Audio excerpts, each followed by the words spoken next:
Senhor, eis-me aqui, vem transformar meu ser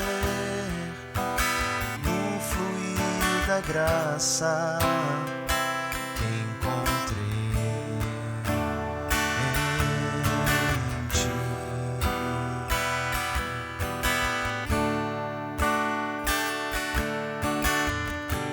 Senhor, descobri que as fraquezas que há em mim podem ser vencidas no poder do teu amor.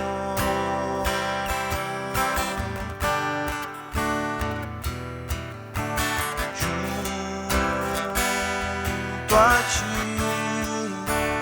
teu amor me envolve,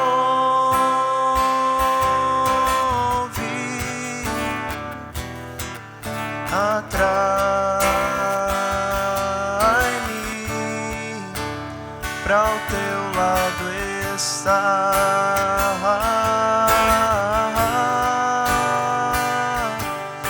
Espero em ti e subo como águia nas asas do Espírito. Contigo voarei no poder do teu amor.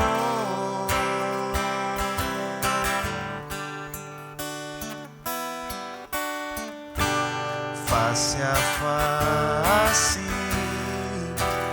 quero ver-te, meu Senhor, e conhecer o amor que habita em mim, que habita em mim. Vem renovar minha mente em teu querer, meus dias viverei no poder do teu amor. Junto a ti, junto a ti, teu amor me envolve,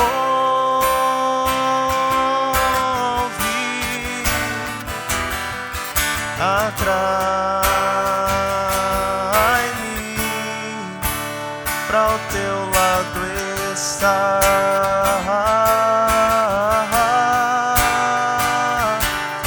Espero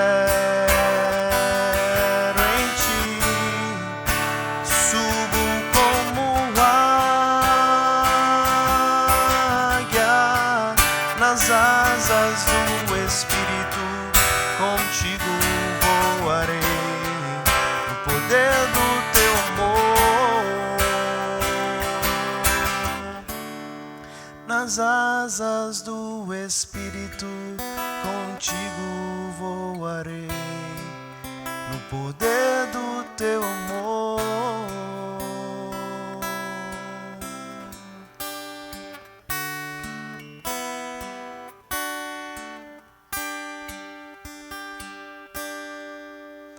Cada vez que a minha fé é provada,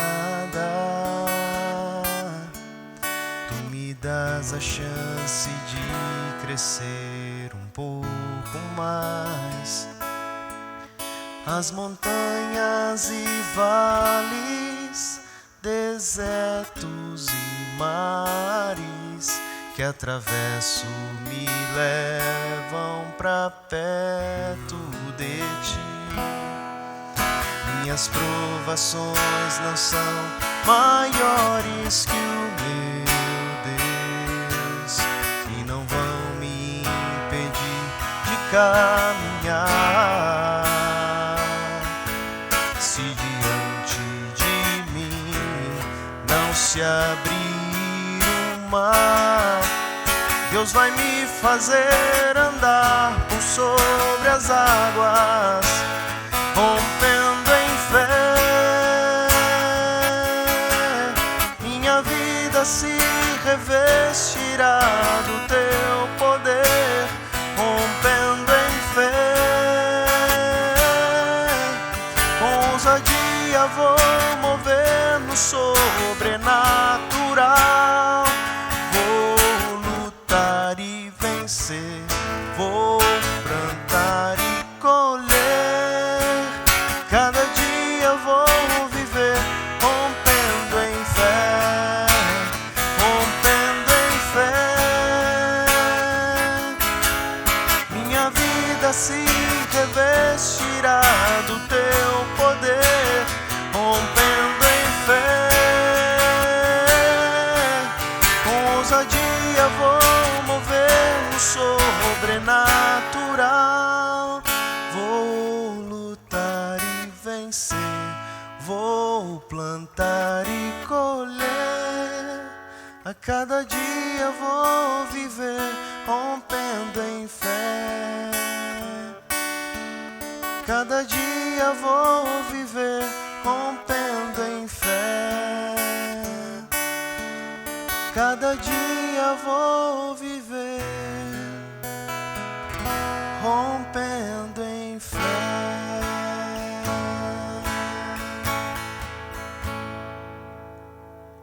Nós te agradecemos, Deus, porque as limitações deste mundo, as aflições deste mundo não limitam, ó Pai, a nossa busca ao Senhor.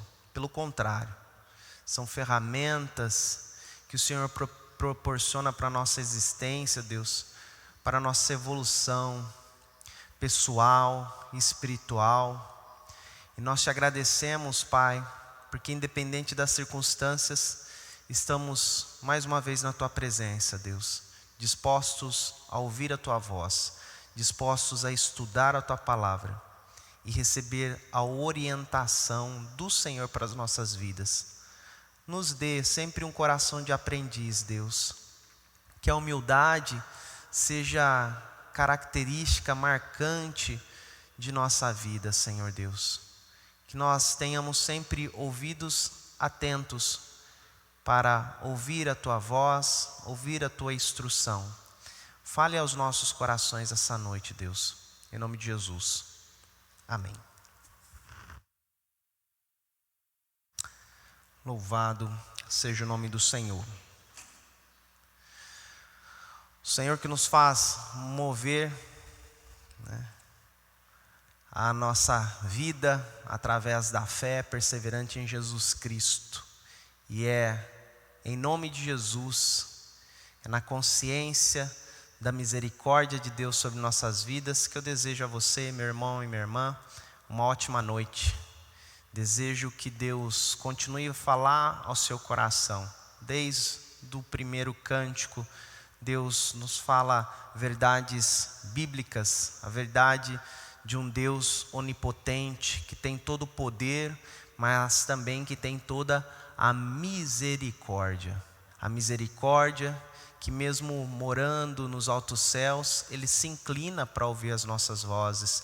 Ele gosta de ouvir os nossos cânticos, nossos louvores. E que bom nós podemos agradar a Deus, não somente através dos nossos louvores e nossas orações, mas também através da nossa disciplina de estudar a Sua palavra. Neste momento eu convido os irmãos a estarem abrindo suas Bíblias comigo, lá em 1 Pedro, capítulo de número 5. Em especial os irmãos que gostam de rabiscar a Bíblia assim como eu. 1 Pedro, capítulo de número 5, onde nós estamos no estudo contínuo de 1 Pedro.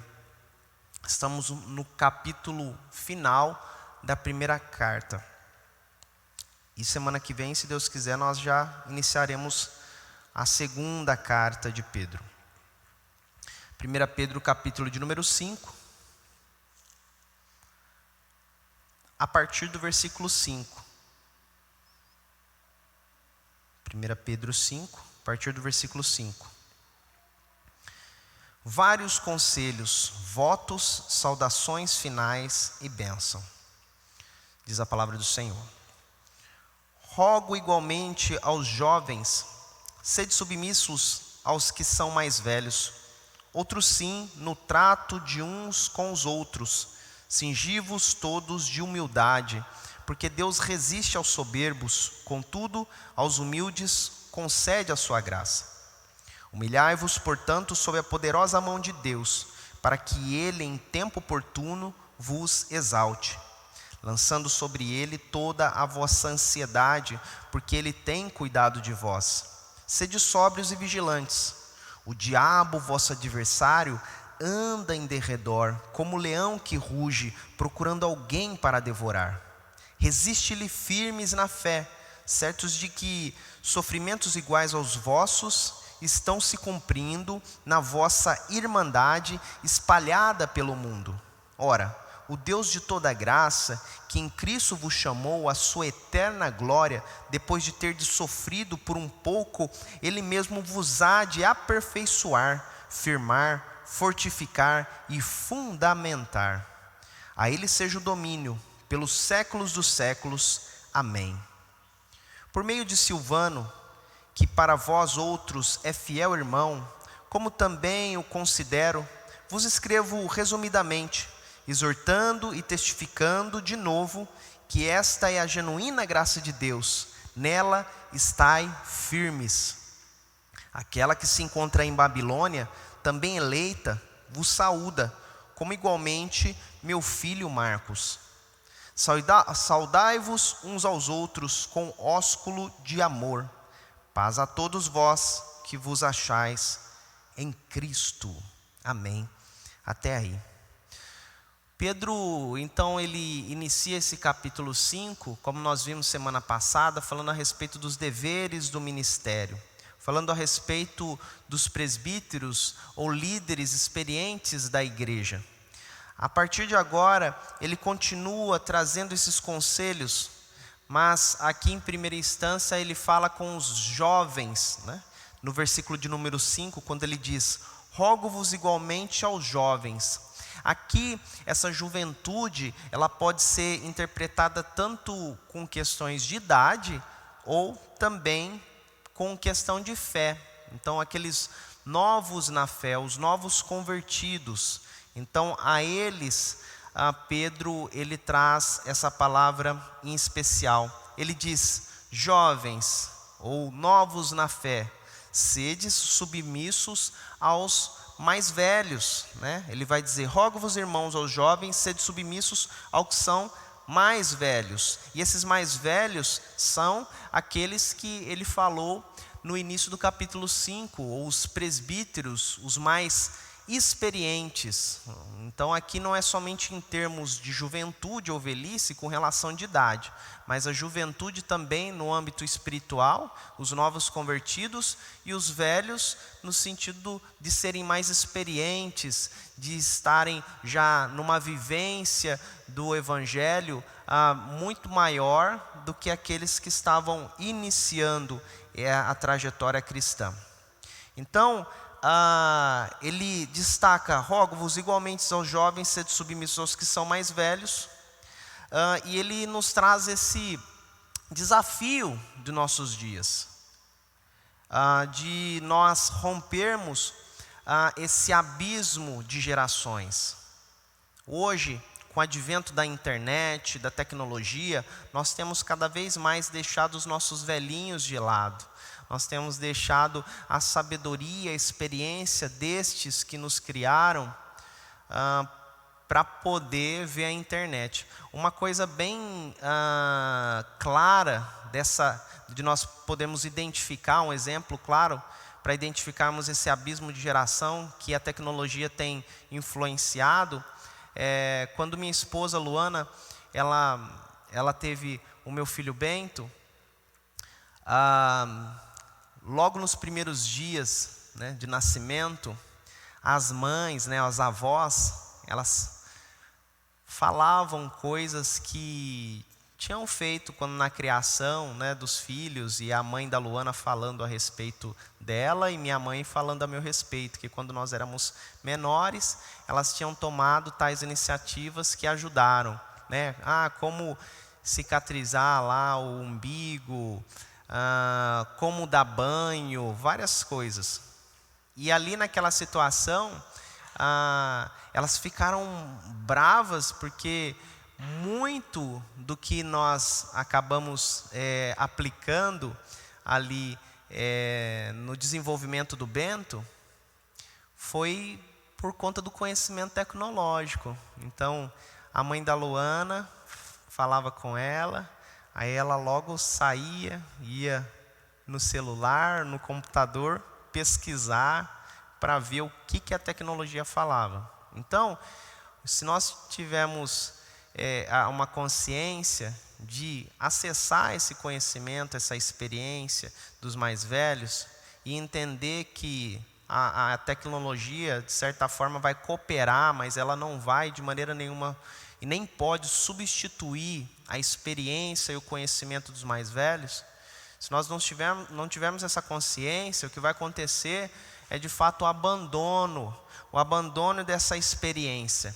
E quando nós falamos a respeito ainda mais dessa experiência no âmbito de fé, no âmbito de compromisso com Deus, é uma coisa extremamente valorosa, ainda mais importante.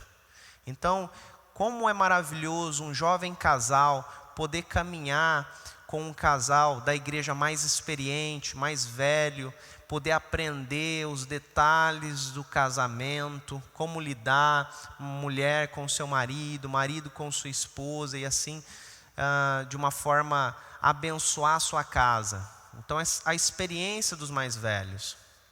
Então, a igreja, ela funciona como um organismo saudável, vivo, a partir do momento que nós temos essa consciência de que é importante essa interação das gerações. Hoje, o que tem sido evidente na nossa sociedade também, são igrejas que são destinadas para jovem, igreja que é destinada para velho, igreja que é destinada para cada faixa etária. Mas nós não vemos isso na Bíblia. O que nós vemos, principalmente no desenvolver da igreja primitiva, do Novo Testamento, é uma única igreja sendo abençoada por essas gerações que se encontram na comunidade de fé e abençoam a vida do outro. Então, eu sei que é difícil termos um coração de aprendiz, um coração humilde, mas é extremamente valioso termos na nossa comunidade aqueles que estão dispostos a aprender e aqueles que estão dispostos a ensinar. O que nós temos visto é que há uma geração muito nova que não viveu praticamente nada, quer ensinar os mais velhos. E aí acaba gerando rusgas, acaba gerando problemas, como o que nós temos com relação à própria educação, o sistema de educação do nosso país. Um sistema de educação que faz com que o aluno já comece a questionar o professor antes mesmo de aprender alguma coisa. Então, o que Pedro nos fala e a sabedoria bíblica para os iniciantes rogo-vos, irmãos, aos jovens, sede submissos aos que são mais velhos. Sede submissos, isso é um sinal de sabedoria. Talvez o que uma pessoa, ela penou a vida inteira para aprender, numa conversa, eu acabo aprendendo. Então, é sabedoria, essa interação das gerações. E aí ele fala que o fator essencial para que haja essa comunicação é a humildade. Por isso que ele diz: cingi-vos todos de humildade, porque Deus resiste aos soberbos, contudo aos humildes concede sua graça.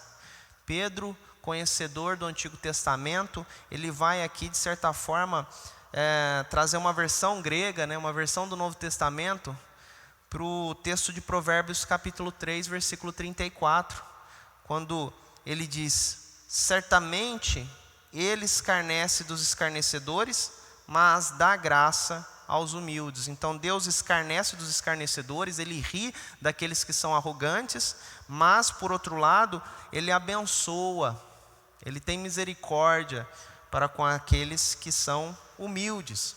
Então é um princípio da sabedoria, humildade nos relacionamentos, para que possamos sim alcançar a maturidade espiritual e também a maturidade pessoal.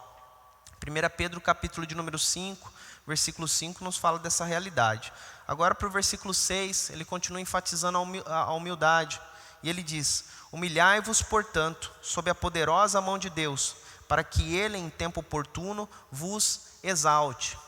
Esse versículo ele vai se aplicar de uma maneira clara e evidente na pessoa de Jesus Cristo.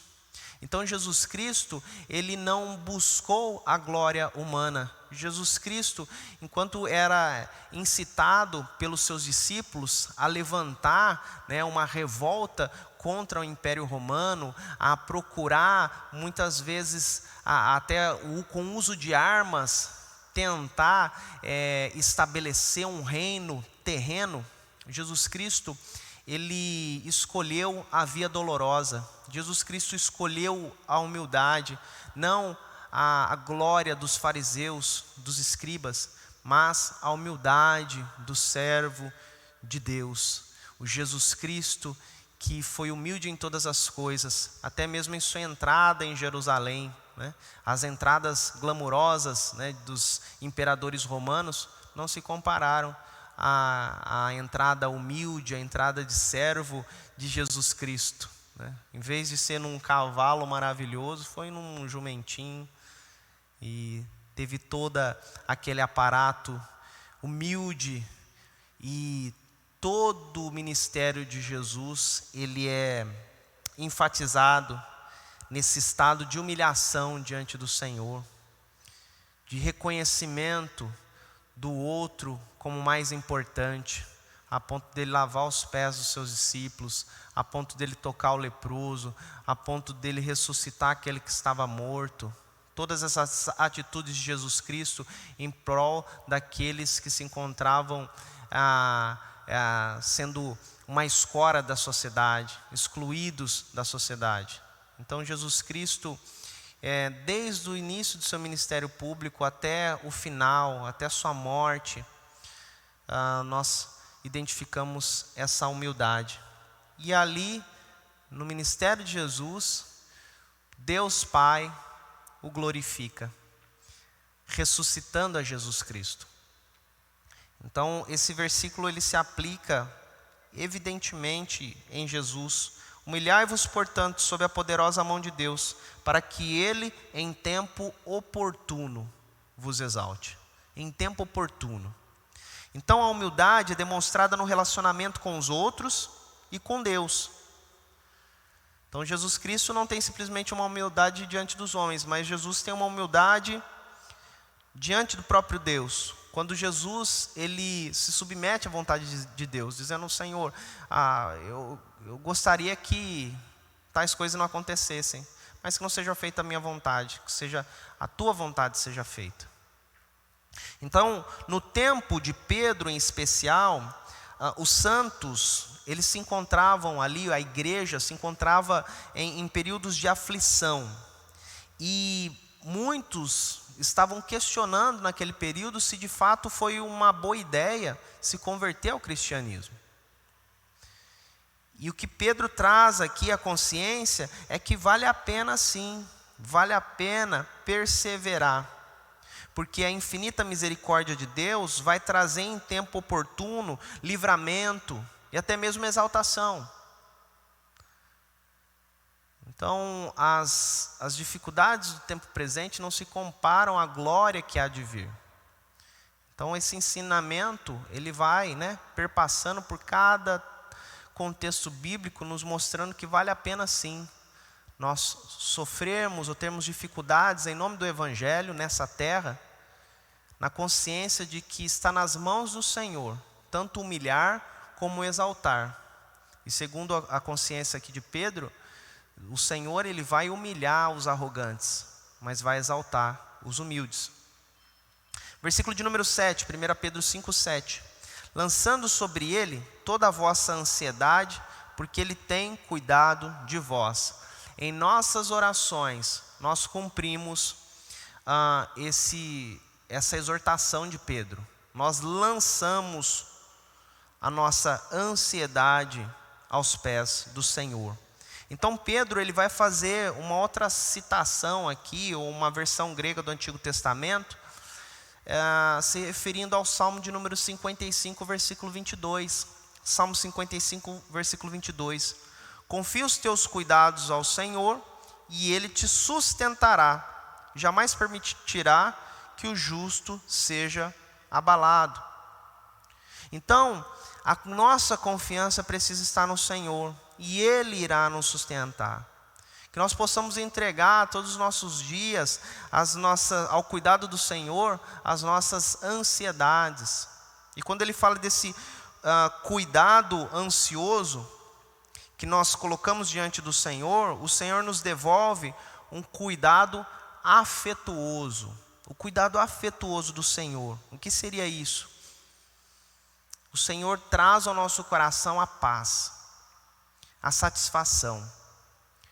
Eu não estou dizendo que o Senhor vai responder a nossa oração de acordo com a nossa vontade sempre, ou que o Senhor vai sempre movimentar as circunstâncias. O que nós identificamos aqui é que o Senhor vai fazer algo inicialmente no nosso interior. Deus vai mudar o nosso interior. Então nós colocamos esse cuidado que nós temos diante de todas as situações, e a gente fica ansioso, o cuidado que a gente tem com os nossos filhos, com a nossa família, nesse período de pandemia, essa ansiedade, nós colocamos diante do Senhor. E o Senhor, Ele traz ao nosso coração um cuidado afetuoso, no sentido de nós nos sentirmos amados por Ele. Compreendemos que não estamos desamparados nesse mundo. Lançando sobre Ele toda a vossa ansiedade, porque Ele tem cuidado de vós. Olhando para o contexto bíblico, a preocupação, ela é desnecessária. Então, pastor, para que serve preocupação? Biblicamente falando, ela não serve para nada, porque nós não precisamos carregar esse fardo. Então esse fardo da ansiedade é desnecessário. O fardo da ansiedade também é inútil. Não adianta ficarmos ansiosos, preocupados. Essa preocupação não vai gerar nenhum resultado positivo na nossa vida. E essa preocupação, segundo a palavra de Deus, também é pecado, porque quando nós nos preocupamos demais com algumas circunstâncias, nós duvidamos da sabedoria de Deus. Sabe quando você está sendo guiado por alguém, né, sendo passageiro de um veículo, e você percebe que o motorista está meio perdido, não sabe para onde vai? Quando o motorista às vezes está até embriagado, você fica com medo, você não confia naquele que está no volante. Então você fica apavorado, você fica preocupado. Então quando nós nos preocupamos diante das circunstâncias da vida, indiretamente nós estamos dizendo: Senhor, nós estamos desconfiados para onde o Senhor está nos levando. Eu estou preocupado porque eu não sei se o Senhor está certo para esse caminho que o Senhor tem guiado a minha vida. Então por isso a preocupação ela é um pecado. Um pecado porque negamos a sabedoria de Deus e também negamos a onipotência divina. Duvidamos da capacidade de Deus agir, de Deus ter o poder de mudar as circunstâncias. Então a preocupação ela é desnecessária, ela é inútil e ela é um pecado diante do Senhor. Por isso que nós possamos aplicar o que Pedro nos fala no versículo 5.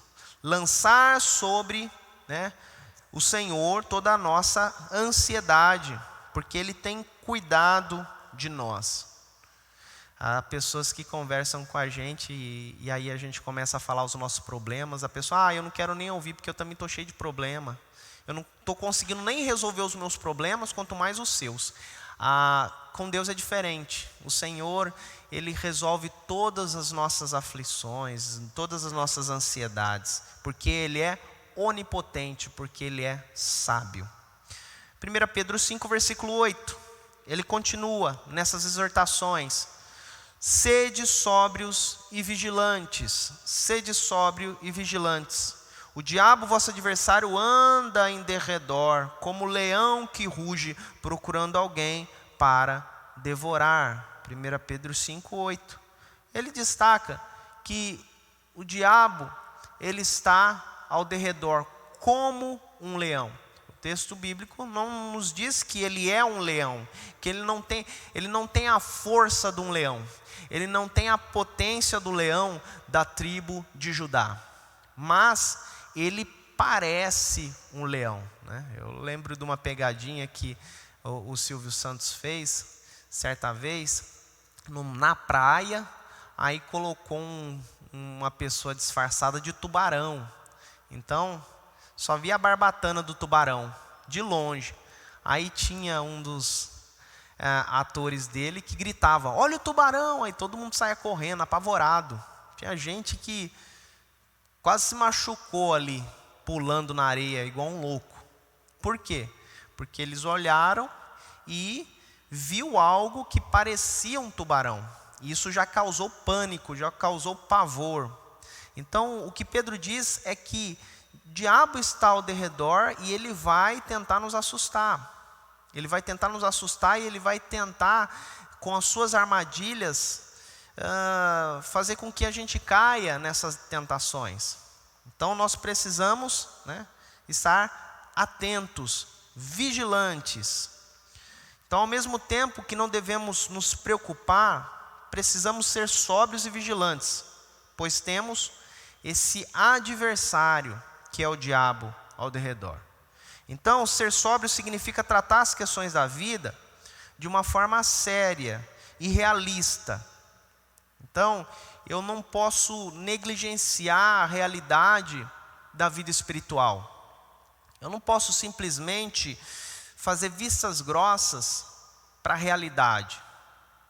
Há muitas pessoas que, por paixão, né, e por cegueira mesmo, veem os seus ídolos, até mesmo, né, presidentes, governantes, deputados, e aí olham para essas personalidades e fazem vista grossa para os erros dessas personalidades. Ah não, mas fulano de tal, aí a pessoa fica como se fosse um advogado, né, daquele que está fazendo coisas erradas também. Então, a gente precisa entender que, à luz da palavra do Senhor, nós não podemos negligenciar fatos, realidades. Nós precisamos ser inteligentes. Deus nos deu faculdades mentais, né? Raciocínio, lógica, para poder compreender e colocar em prática e observar questões que são meramente físicas e questões que são espirituais. Então, por isso é necessário sobriedade, por isso é necessário vigilância. E essa sobriedade e vigilância, ela é diferenciada para cada um. Algumas pessoas vão ter que estar mais vigilantes e atentos para questões que levam a vícios como cigarro, bebida, drogas, de tudo quanto é tipo. Então a pessoa, ela precisa estar atento a isso. Outros que têm problemas com pornografia, então precisa estar vigilante a isso. Cuidado, os horários que ficam na internet, quais séries você está assistindo. Então, cada um de nós tem um ponto, digamos assim, fraco, no sentido de Satanás poder ter mais a operosidade ou eficácia de nos colocar em situações, né, de extremo risco, nos colocar até mesmo no fato de nós cairmos em tentação. Então, nesse sentido, sede sóbrios e vigilantes. Cada um, numa determinada área, vai ter que estar atento. Você sabe, meu irmão, minha irmã, a área que mais o calo aperta. É nessa área que o Senhor está te dizendo essa noite, para você ficar atento, para você ficar atenta. Se você tropeçou, pela graça de Deus você vai conseguir levantar, buscando a presença de Deus. Só que o tropeço, ele é o acaso, né? Ele não. Agora, uma pessoa que tropeça toda hora, é o que a palavra de Deus diz a respeito do pecador contumaz. Então é aquele que peca constantemente. Ora, isso daí, então já identifica uma pessoa que não foi salva por Jesus Cristo, pelo Evangelho de Jesus. Porque aqueles que são do Senhor não vivem pecando. Não vivem pecando. Aqueles que são do Senhor estão sóbrios e vigilantes. Acontece falhas, erros, sim, mas isso não pode ser contínuo, isso não pode ser constante, né? Então, por isso, devemos estar atentos, sóbrios e vigilantes na presença do Senhor. Não podemos nos dar ao luxo de viver despreocupados com a batalha espiritual. Tem muita gente se dando ao luxo e ficando de boa, né, como o pessoal fala. Só que é um grande problema, porque é nesse momento que Satanás ele vê a oportunidade de poder derrubar alguns crentes que se consideram fortes a ponto de ficar tranquilo com relação às batalhas espirituais. Estejamos sempre atentos, sempre sóbrios na presença do Senhor. 1 Pedro 5,9, continuando, ele nos diz, 1 Pedro 5,9, resisti-lhe firmes na fé. Então Pedro está falando aqui com os irmãos. Resisti-lhes firmes na fé, certos de que os sofrimentos iguais aos vossos estão se cumprindo na vossa irmandade espalhada pelo mundo. Uma coisa que conforta o coração e que às vezes não deveria ser assim, mas que às vezes conforta o nosso coração é saber que a gente não está passando dificuldade sozinho. Então, você começa a ter problemas financeiros, principalmente nesse período de pandemia, onde muitos salários são reduzidos, outros perdem o emprego, e aí você está triste, desanimado. Senhor, por que só comigo, né? Aí você conversa com o irmão na internet, e aí você vê que ele está na mesma situação que a sua. Aí isso, de certa forma, né, gera uma tranquilidade no seu coração, dizer, Senhor, então eu não estou sozinho nessa luta. Então, Pedro sabe disso. Por isso que Pedro, ele vai falar para os irmãos, fiquem firmes na fé, fiquem firmes diante do sofrimento, porque vocês não estão sofrendo sozinhos. No mundo inteiro há cristãos que estão sofrendo igualmente ou pior do que vocês. Então, nós não devemos nos render diante da consciência de que a nossa dor, o nosso sofrimento é muito maior do que a dor e o sofrimento do outro. A gente precisa ter a compreensão de que o outro está sofrendo também, que a dor do outro também é dolorosa, tanto quanto a nossa. Nós não podemos ter a postura vitimista, né? E de dizer, só comigo, só isso acontece comigo, meu sofrimento é muito maior do que o dos outros, né? Quando a conversa de aposentados, né? De pessoas que são mais velhas, aí um fala assim, eu estou com uma dor nas costas, aí o outro já fala, rapaz, eu também tenho uma dor nas costas igual a sua e tenho uma dor no pé. O outro fala, é de vocês até bom, mas eu tenho uma dor nas costas, no pé e na cabeça. Aí vai, né? Parece que vão ostentando doença. A doença ali acaba sendo um status, né? Então, nós não podemos ser assim, povo de Deus. A gente precisa entender que cada um tem a sua luta, cada um tem suas dificuldades, e nós devemos, de certa forma, superar cada uma delas. Resisti-lhes firmes na fé, certos de que sofrimentos iguais aos vossos estão se cumprindo na vossa irmandade espalhada no mundo. Então, um dos ardis aí de Satanás é nos desanimar com essa ideia que o nosso sofrimento é singular, que o nosso sofrimento é maior do que os outros. Então, é um estratagema do inimigo, né? Uma astúcia de Satanás, né? Que você possa repudiar essa consciência.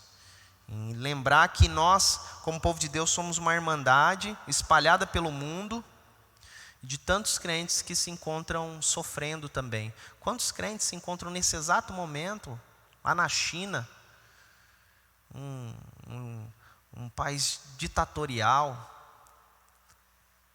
onde o cristianismo ele é um crime.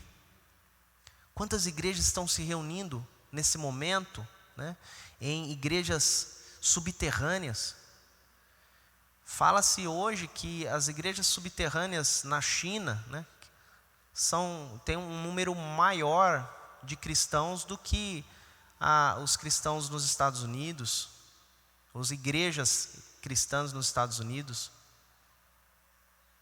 Então, por que Deus permite que essas coisas aconteçam, né? Nós falamos domingo passado sobre um Deus que nós não conseguimos entender. Então, diante dessas circunstâncias, o Senhor ele tem gerado fé. Por isso Pedro ele diz: resiste-lhe firmes na fé. A preocupação de Pedro, mais do que tudo, é que a fé deles precisa, né, de certa forma, estar inabalável. A fé cristã, ela necessita estar firme na rocha, que é Cristo. Então a nossa maior preocupação é essa. O que o irmão está... você está triste ou não fica triste. Então vamos orar para o irmão não ficar triste. Vamos orar para o irmão ficar feliz. Não, a primeira oração, intercessão de um irmão, de uma irmã que está passando dificuldade, é orar para que esse nosso irmão não esmoreça na fé. A nossa oração deve ser essa. Mais do que ter prosperidade financeira, saúde, felicidade. A nossa oração de intercessão tem que ser primeiramente e acima de tudo pela fé desse irmão, dessa irmã. Porque se a prosperidade vier, se a alegria vier e não vier acompanhada de fé, não vai valer de nada. Não vai valer de nada. Não vai ter significado nenhum. É por isso que Pedro ele entende. Resistir-lhe firmes na fé. O povo ali estava sofrendo. A fúria, né, ali dos inimigos estava aumentando. Mas ele orou diante do Senhor para que os irmãos permanecessem firmes na fé. Versículo de número 10, 1 Pedro 5,10. Ora, o Deus de toda a graça, que em Cristo vos chamou à sua eterna glória, depois de ter sofrido por um pouco, Ele mesmo vos há de aperfeiçoar, firmar, fortificar e fundamentar. Então, o que Pedro nos fala é que a verdadeira vitória em meio à perseguição consiste em ver Deus trabalhando nos bastidores dessas circunstâncias, a fim de cumprir seus propósitos maravilhosos. Então, em meio ao sofrimento, que o Senhor nos dê a visão de Cristo. Eu imagino Jesus Cristo na via dolorosa, Jesus Cristo sofrendo, as pessoas cuspindo no rosto de Jesus, batendo em Jesus, né? Todo aquele calvário, e no ouvido de Jesus ecoando as palavras de seu Pai: eis meu filho amado, em quem me comprazo, em que me traz tanta alegria. Então Jesus tinha essa consciência da graça de Deus sobre sua vida. E Jesus conseguia identificar Deus agindo nos bastidores. Jesus ali conseguiu identificar as vidas que estavam sendo salvas através do seu ato redentor. Então nós devemos sempre nos lembrar, diante da dificuldade, em primeiro lugar, que Deus tem toda a graça. E ele diz: Ora, o Deus de toda a graça, no meio das dificuldades, devemos ter a consciência, o nosso Deus é um Deus gracioso. Esse título maravilhoso de nosso Deus, lembra que Ele não nos trata conforme merecemos, mas o Senhor nos trata com amor, um amor destinado a um filho. Mesmo que nós tenhamos praticado coisas tão terríveis diante do Senhor, e nós temos pecado constantemente diante do Senhor, o Senhor vem com sua graça e misericórdia sobre nossas vidas. O Senhor vem com sua graça. Há um livro muito maravilhoso que os irmãos não podem passar dessa vida, né, sem ler, que é Confissões de Agostinho, do Santo Agostinho. Um livro maravilhoso de um servo de Deus que vai retratar o pecado, né, ou sua vida pecaminosa. Ele confessando a sua vida, desde ali, né, da sua tenra idade, desde quando ele era bebezinho, desde quando ele, né, chorava querendo o leite materno, e ali ele vai identificar a ação pecaminosa, até mesmo quando ele era um bebê, e de tantas outras coisas que ele fez ao longo de sua vida, e que desobedeceram ou que entristeceram o Senhor, mas que mesmo assim o Senhor o abraçou de maneira graciosa. Então nós somos esses pecadores necessitados da graça de Deus. É por isso que Pedro diz: ora, o Deus de toda graça, que em Cristo vos chamou a sua eterna glória. Olha aqui, segundo grande consolo que nós temos em Deus, é que Ele nos chamou à sua eterna glória. Os sofrimentos desse tempo presente não se comparam à glória que há de vir. A glória que há de vir não se comparam. E o terceiro grande consolo aqui que nós identificamos nesse versículo, então primeiro é que Deus tem toda a graça, segundo é que Ele nos chamou à sua eterna glória, e terceiro é que Ele lembra que os nossos sofrimentos aqui nessa terra são infinitamente pequenos, né? São sofrimentos passageiros. Não há chuva que dure para sempre, não há sofrimento que dure para sempre, não há nenhuma pessoa que você vai ouvir dizer que ela chorou a vida inteira. Então há tempo para todas as coisas, como fala Salomão. E o Senhor, Ele nos mostra essa realidade para nos dar esperança. A esperança desse contraste da glória eterna de Deus com a aflição terrena. Então a aflição terrena ela é passageira, mas a glória de Deus, né, a futura glória de Deus é eterna, é eterna. E o Senhor nos encoraja, né, finalmente aqui nesse versículo, diante desse sofrimento, nos mostrando que o sofrimento é para nos aperfeiçoar. Ele nos diz: depois de terdes sofrido por um pouco, Ele mesmo vos há de aperfeiçoar. Então o aperfeiçoamento do Senhor. E aqui Pedro nos deixa 4 aspectos desse treinamento de Deus em nossa vida, desse aperfeiçoamento do Senhor em nós. Então a primeira característica é exatamente essa: os sofrimentos vêm para nos aperfeiçoar. Então as provações equipam o cristão para alcançarem a maturidade espiritual. Segundo, para nos firmar. O sofrimento toma os cristãos mais estáveis, ou torna os cristãos mais estáveis, capazes de manter bom testemunho e de não ceder sob pressão. Então, aqui, esses sofrimentos nos aperfeiçoam, nos firmam na palavra de Deus, na maturidade espiritual. Traz também esse fortificar que Pedro destaca. Satanás ele vai procurar usar, né, de suas perseguições para nos enfraquecer.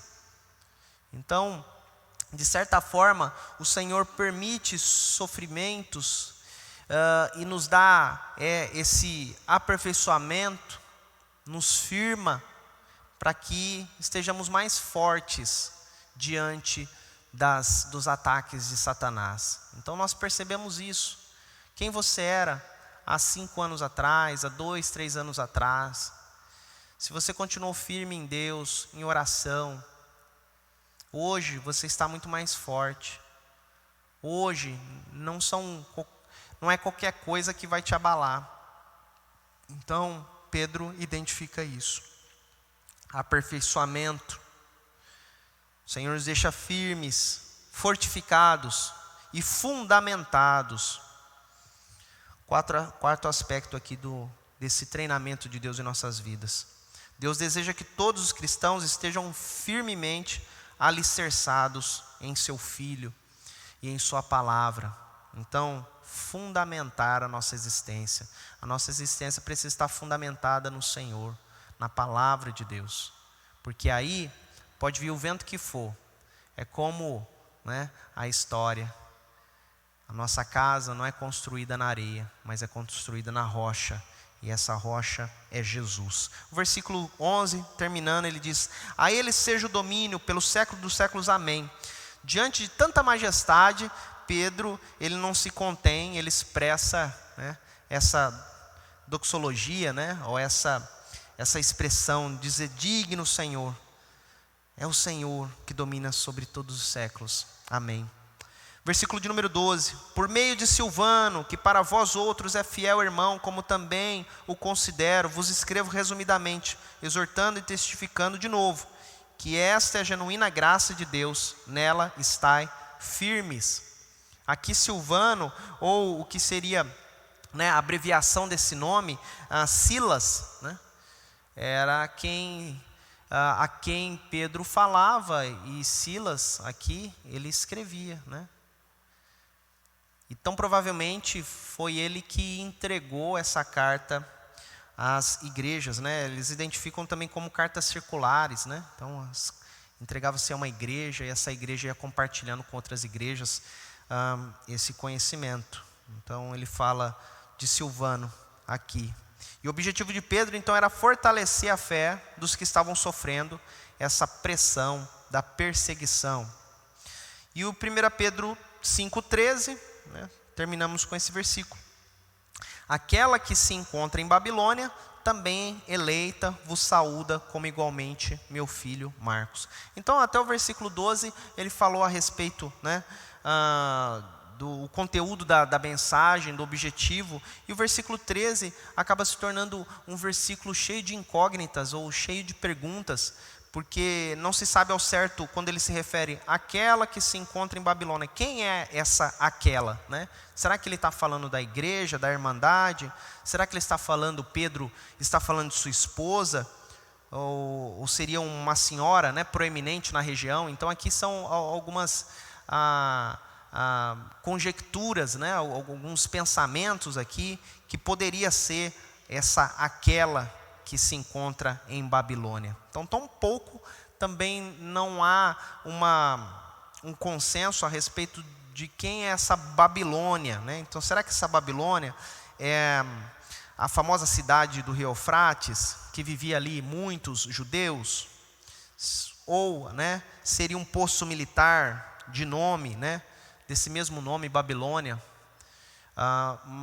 Mas os estudiosos eles acreditam que provavelmente essa Babilônia seria um apelido, um nome dado à própria cidade de Roma, que em Apocalipse ela costumava se interpretar a cidade Babilônia como uma referência a Roma. Textos como Apocalipse 17, versículo 1 a 9, e Apocalipse também 18. E a outra dúvida é relacionada à menção de Marcos, aqui nesse mesmo versículo: aquela que se encontra em Babilônia, também eleita, vos saúda, como igualmente o meu filho Marcos.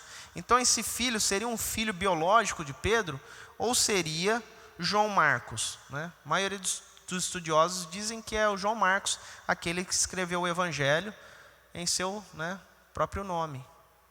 Então esse último versículo ele nos deixa algumas coisas intrigantes aqui, mas o conteúdo em especial, para nos informar e nos deixarmos alertas aqui aos detalhes, a nos deixar alertas dos detalhes aqui que Pedro nos destaca a respeito da exortação da vida cristã diante dos sofrimentos, das tribulações.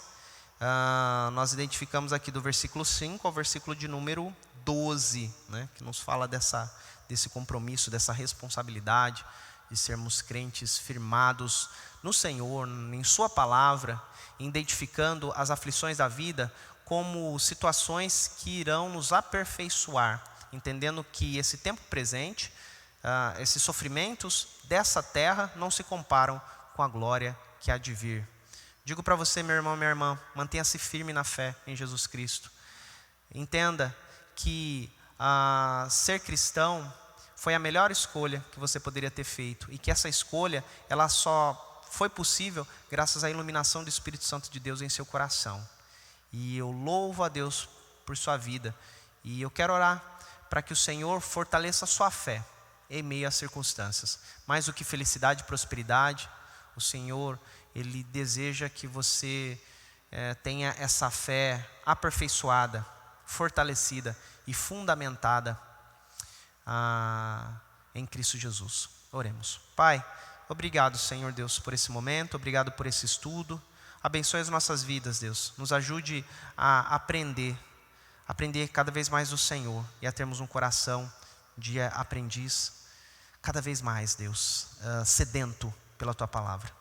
Que a graça de nosso Senhor Salvador Jesus Cristo, com o amor de Deus eterno Pai, que a comunhão e a consolação do Espírito Santo do Senhor seja com o povo de Deus reunido neste momento, em seus lares, abençoando suas vidas, ó Pai, já com vistas ao final de semana. Deus, seja com cada família, trazendo a proteção, a graça do Senhor sobre nossas vidas, e que nós possamos estar de novo reunidos domingo de manhã, às 9 horas, escola bíblica, e às 19 com o nosso culto. Em nome de Jesus, amém. Deus abençoe, uma ótima noite e até domingo, se Deus quiser.